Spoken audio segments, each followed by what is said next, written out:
運用垂直檢測器檢測垂直線。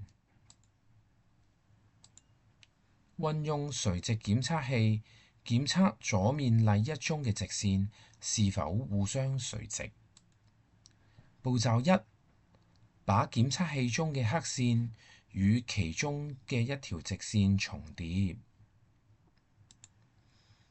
步驟二：黑線繼續保持重疊，同時嘗試移動紅線與另一條直線重疊。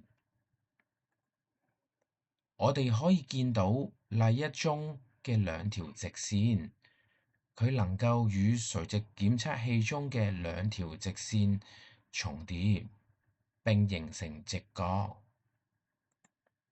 所以這兩條線係互相垂直，佢哋係垂直線。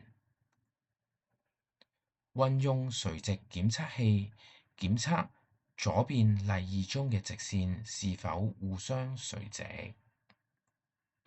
步驟一：我哋將檢測器中嘅黑線與其中嘅一條直線重疊。步驟二：黑線繼續保持重疊，同時嘗試移動紅線與另外一條直線重疊。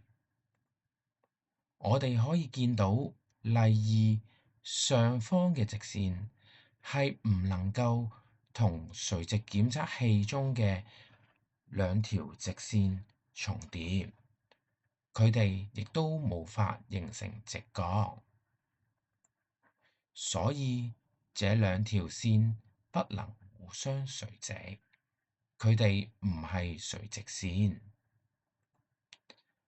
我哋到呢度啦，拜拜。